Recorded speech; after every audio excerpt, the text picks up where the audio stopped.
Dark Spectre Designworks. We make it.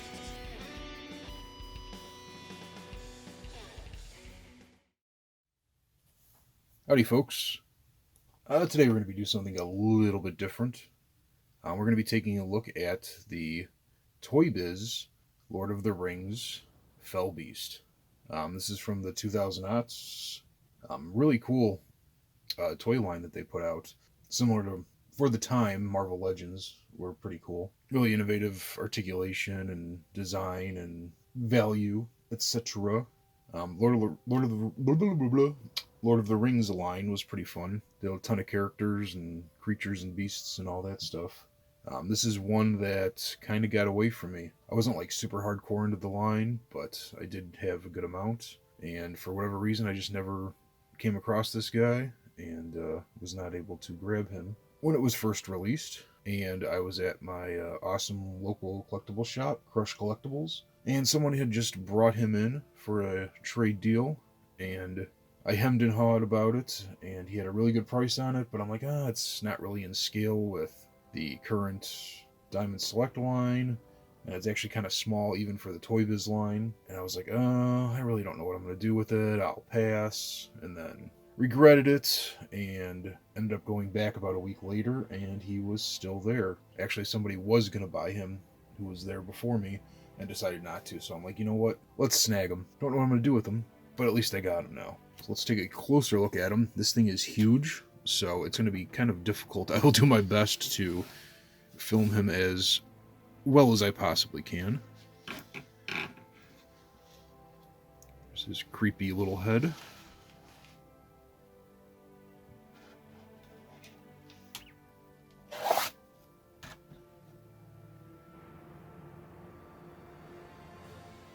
I'll throw the date this guy came out, and I want to say 2006, but I'm not sure. But some pretty cool detail for that time period, and for the price point. I think this guy was like $40. Obviously, there's inflation and stuff, but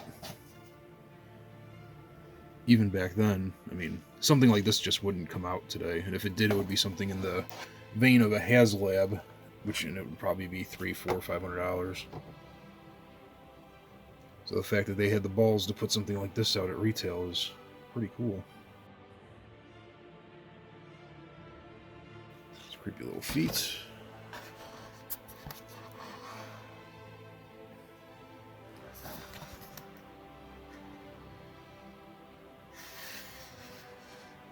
Yeah, some really nice scaling detail. There's the saddle. Now, he did not come with a Wraith when I got him. The original one did. I do have one. I'll throw him on here at some point so you can see. Here's his tail. Again, at first we couldn't find this tail piece. This piece was separate, but we ended up finding it, so yeah, pretty cool looking guy.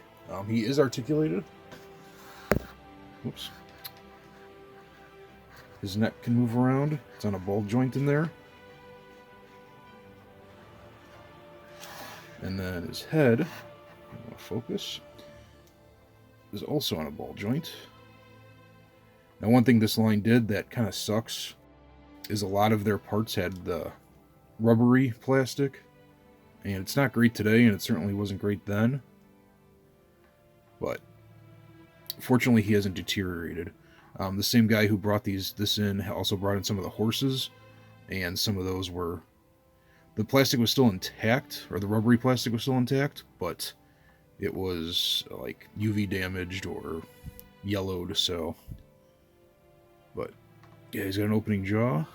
Not a great range, but... his wings...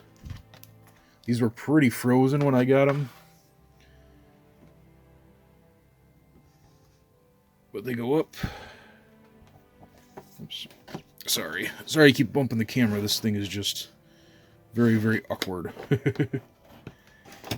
And down to about there. And they can rotate. Like I said, these joints are not the greatest, and they keep popping out. But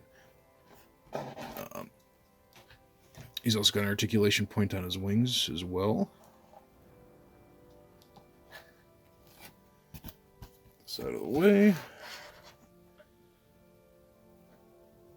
His legs can move. Now these were really frozen. They're still pretty. I'm not going to push it, but he does have some range here. More than that out of the factory, but... And then he's got some more here.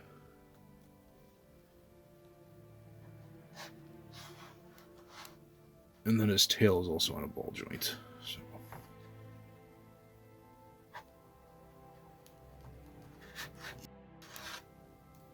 So yeah, that's about it. I just wanted to kind of shed some light on this guy. Oh, you know what? Let me get the Nazgul on here. It's one of the few Toybiz figures I still have.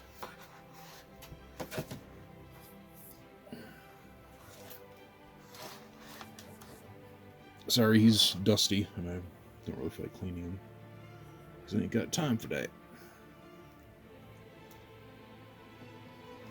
But yeah, sits on there decently. Like I said, he's kind of small, even for the Toybiz line. The Felby should probably be, I mean, realistically, probably another foot longer, I would say, to be in scale and a little beefier, but still pretty cool. I don't know if there's a 3 3/4 inch line that exists, but if there is, that would work really well, I think.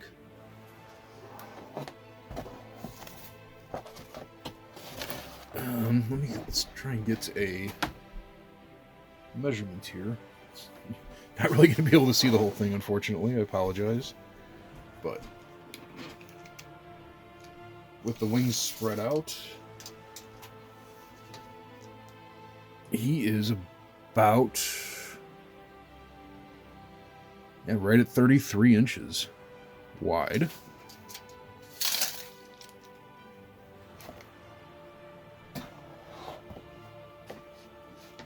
And then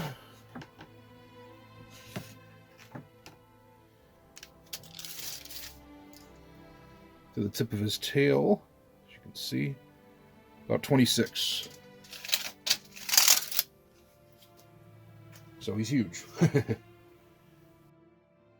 I said, sorry for the not so great production on this guy, on this video, but just doing the best I can here with how big he is. But yeah, he's really great. If you have the opportunity and are a Lord of the Rings fan, I would highly recommend grabbing him. He's going for stupid money on eBay and such. Sealed. I haven't seen any loose ones, but if you're at a toy show or a collectible shop or something and come across him loose, and he's a good price, I would definitely say grab him. But as always, thanks for watching. Have a fan-frickin-tastic day. Do the YouTube Patreon thing if you don't mind. Bye.